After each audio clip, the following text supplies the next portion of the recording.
The test is in 4 parts: Part 1, Part 2, Part 3, and Part 4. Now look at Part 1. Part 1.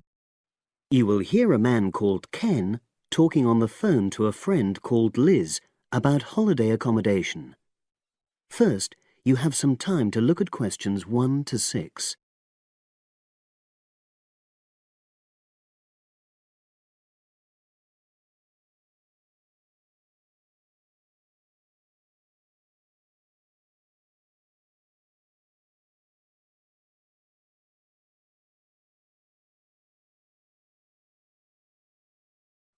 Now we shall begin.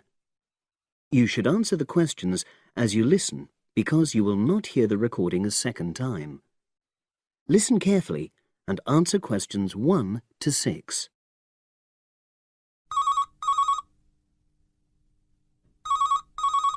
Hello. Hi Liz, it's Ken here. Hi, Ken. Nice to hear from you. Are you... This is just a quick call, but Mary and I have just been talking about our summer holiday. We haven't booked a place yet, and we've left it a bit late. We were just wondering if you know of any holiday rentals in your area. It's so nice there. Well, yes. I can think of 2 or 3 places that are very nice. What dates have you got in mind? The 10th of July to the 22nd of July. Oh, yes. That is quite soon, isn't it? Well, there's a place near here called Moonfleet. Is that MOONFLEET? That's right. It's quite a rural location, and it's next to the owner's house, but it's got fields all around it, so it's very pretty. Sounds okay. Can you tell me a bit more about it? Well, it's an annex to the owner's house, and it's an apartment with 2 bedrooms and an open-plan living area. Well, I like the sound of it. Is there anything we might not like about it? Well, it's quite a distance from the nearest shops, that's all. Okay. And... well, I'll tell Mary, but I don't think she'd mind that. Do you know how you book it? You have to book on the internet. There's a web address. It's www.summerhouses. One word? Yes, then .com. You'll be able to look at a photograph on that. Okay. And what about the others? Where are they? The second one I'm thinking of is called Kingfisher, and that's even more rural. It's a really beautiful location, in fact. It's by the river, and it's got nice views. It overlooks woodland on the other side. Is that an apartment? No, it's a 3-bedroomed house, and that's got a dining room as well as a separate living room and a kitchen. But I expect it's more expensive. You'll have to check the prices. It's probably a bit bigger than we need, but our nephew might be joining us. We're not sure yet. How do you book Kingfisher? You have to phone the owner directly. Shall I give you the number? I've got it here in my phone book. It's 01752 669 218. Right. Before you hear the rest of the conversation, you have some time to look at questions 7 to 10.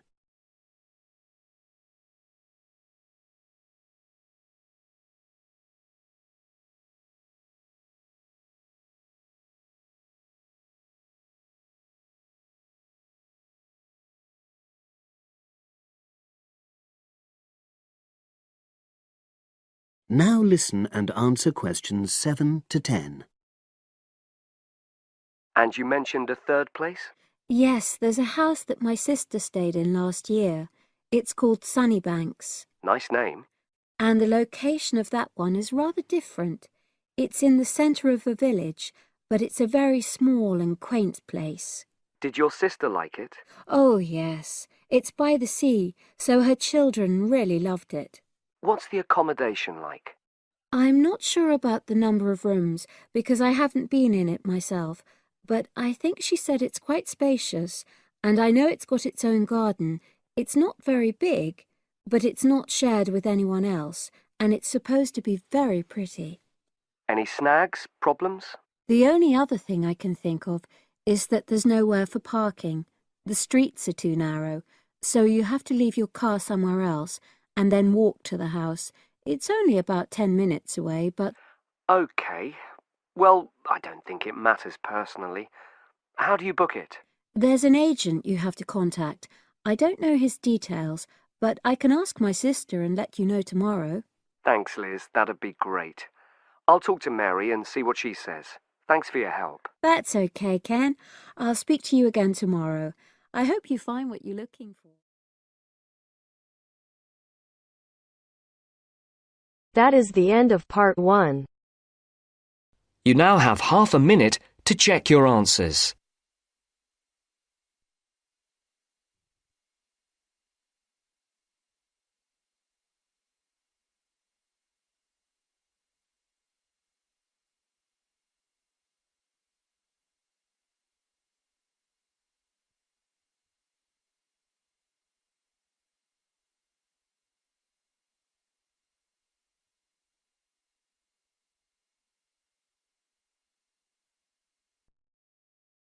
Now turns to part 2. Part 2. You are going to hear a tutor talking to a group of philosophy students. First, look at questions 11 to 13.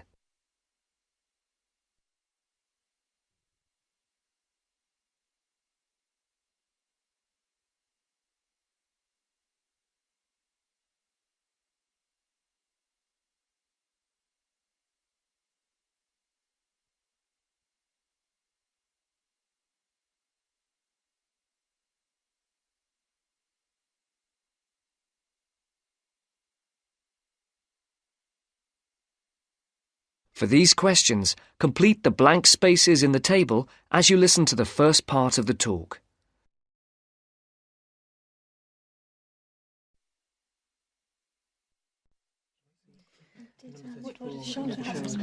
Good morning, everyone. Good morning. My name is Dr. Russell, and I am your tutor for philosophy this year. I think we're all here. Let's see, 5, 6, 7, yes, that's everyone. Before we look at the 3 lectures you've had on philosophy this week, I would just like to run through a few things about what you can expect of me as tutor and what in turn we expect of you. As for myself, my function as tutor is to help you in all things relating to your work in the philosophy course. The help that I am able to give is, of course, mainly academic. For personal matters, I can refer you to other support services in the university, ranging from counselling to welfare. One thing that I would point out is that if you feel that you need to talk to someone, no matter how insignificant it is, don't leave it. Oh, and the last thing is, if you do need to make an appointment, the times are listed on the door of my room. You just write your name in a time slot. But I would point out that the appointment slots get booked up quite quickly. If it's urgent, catching me between sessions is the best idea. That way we can sort something out quickly. No questions?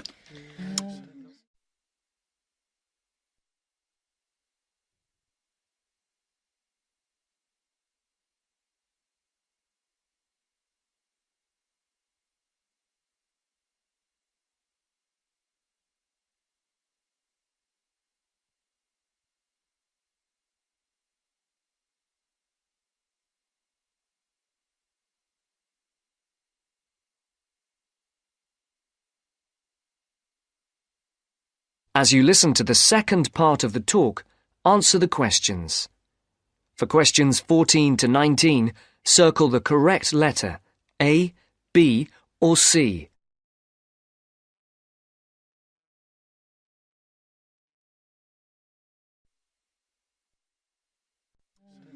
OK. As regards you as students, the tutorials are voluntary. You're not obliged to attend, but you are encouraged to do so. Last year, for the first time, a register was kept of students attending lectures, and this year tutors are being asked to keep a register of tutorial attendance. This is not a formal register, and not all tutors will be doing it, but in the philosophy department, all of us have chosen to keep registers. Another point that's being emphasised this year is punctuality. When we did exit questionnaires, we found that people arriving late for tutorials and lectures was the single most annoying thing for the majority of students. I would therefore ask you to try to be on time for the tutorials, and for all your other classes for that matter. As regards the tutorials themselves, we will have a review of the philosophy lectures of the week before, with the discussion being led by one of you each week. There is, of course, some planning involved, but you should rely primarily on the notes you made at the lectures. This will not take up the whole of the 90 minutes allocated to the tutorial. For the rest of the time, we will look at a particular philosopher, period or concept for which you will be expected to do some preparation each week. This will range from reading about a particular individual or concept to preparing a brief outline on a subject of your choice. How much you put into this depends on you, but we're not expecting in-depth analysis at this stage. Are there any questions so far? I'd just like to ask whether the work we do in the tutorials counts towards our continuous assessment, and if so, how much? I was just coming on to that point. All the work you do in the way of essays and project work that is graded counts towards your continuous assessment grades. The mini presentations and lecture discussions will not be graded, but obviously, as time goes on, these activities will, I hope, have an impact on your work, and hence your scores. Does that answer your question? Basically, yes. But what about... That is the end of part 2. You now have half a minute to check your answers.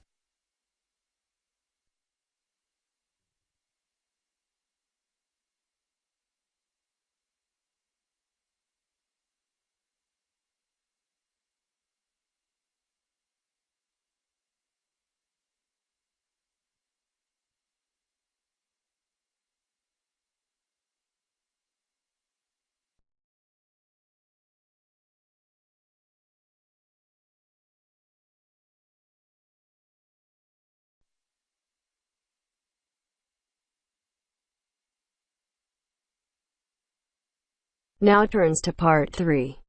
Part 3. You will hear a discussion between two students and their teacher on a planned charity event. First, you have some time to look at questions 21 to 25.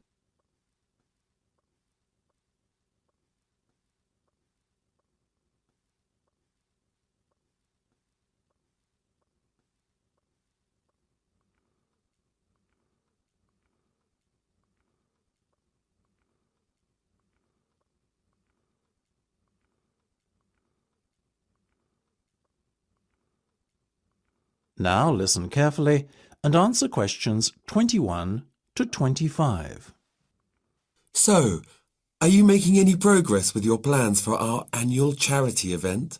I guess first things first, have you decided what charity it will be in aid of this year? We're thinking about Help the Children Africa, sir. Well, that's Mark's idea, sir, but I myself prefer a local charity called the Meals on Wheels. I'd have to agree with Laura on this one, Mark. After all, we're supposed to be giving back to the local community, and although helping African children is a very worthy cause, it's a little outside our remit. That settles it, I guess. Moving on from the beneficiary question, have you made a decision on what type of event it will be? Yes, we plan on doing something a little different this year. We're calling the event Balloonathon. Basically, we're going to offer balloons for sale to all the students. Balloons? I don't see where you're going with this. Why would they want to buy a balloon? Well, here's the thing. We don't actually give them the balloon. Instead, we'll write their name on it along with the special phone number, and then we'll release all the balloons into the air. When they fall to the ground, if a person finds one and rings a special number, then both he and the student who've bought the balloon will win a gift voucher. That sounds like an excellent idea, guys. Well thought out. This Balloonathon has a real novelty value attached to it, don't you think? Exactly what we said, sir.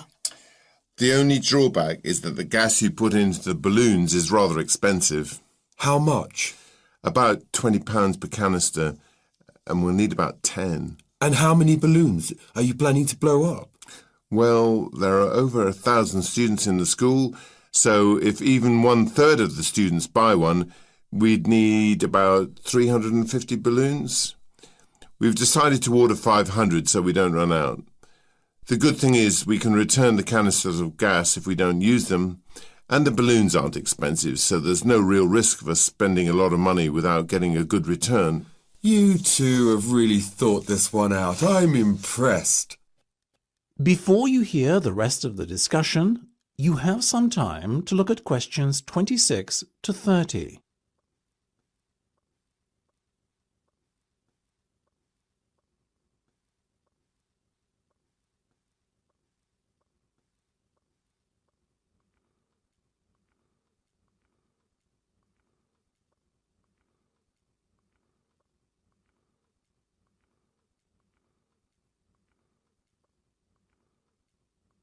Now listen and answer questions 26 to 30. Thank you, sir.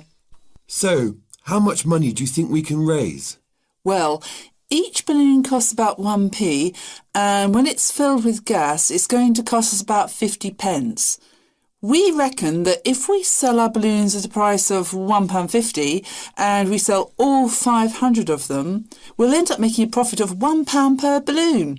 So that's £500 in total. That's fantastic. And it gets better, sir. We've secured a sponsor for our event who's going to give us £1,000. How did you find a sponsor? The balloon company we approached about buying the balloons asked us if we'd be interested in letting them sponsor us too. What's in it for them? They're going to print their logo on every balloon.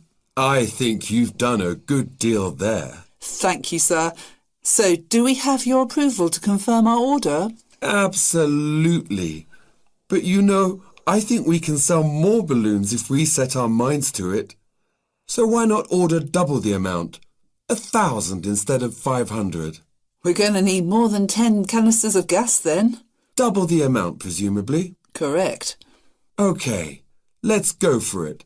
Let's make this year's charity event our most successful ever. That is the end of part 3. You now have half a minute to check your answers.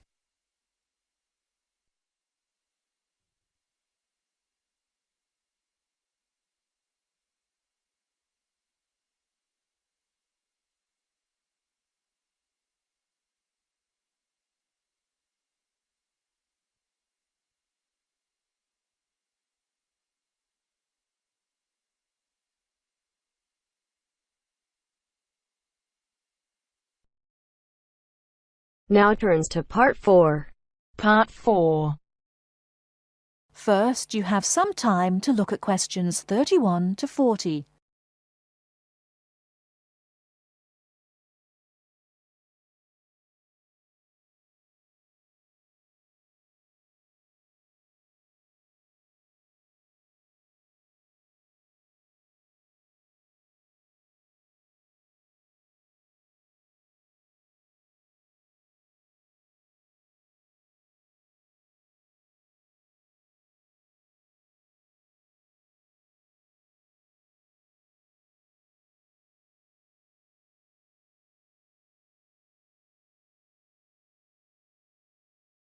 Now listen carefully and answer questions 31 to 40.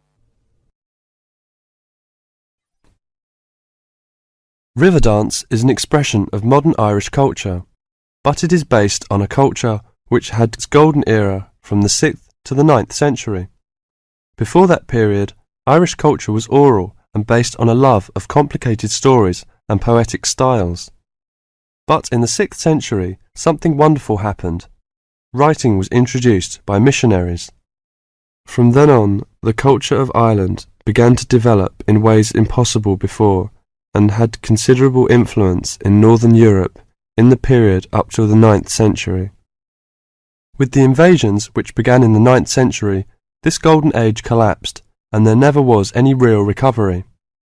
There were no wealthy kings to sponsor the poets and scholars, so the tradition survived only in a form which the peasants liked.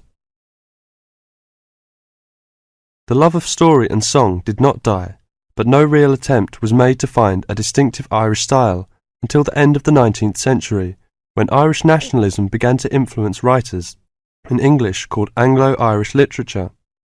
There are many famous writers from that period. There is also William Butler Yeats, George Bernard Shaw, and Samuel Beckett, all of whom have received the Nobel Prize for Literature.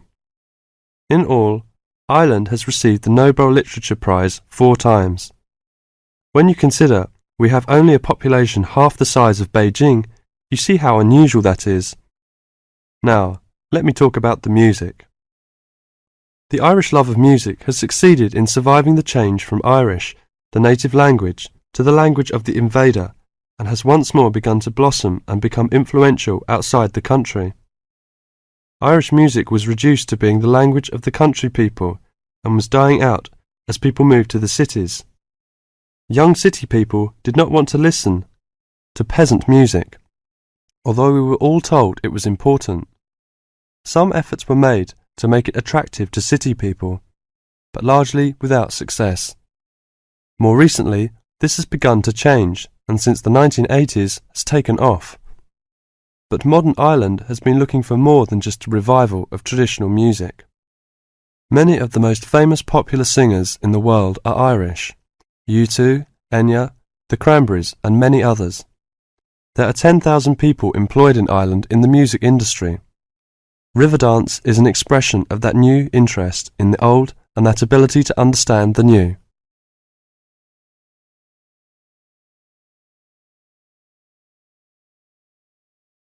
That is the end of part 4. You now have half a minute to check your answers.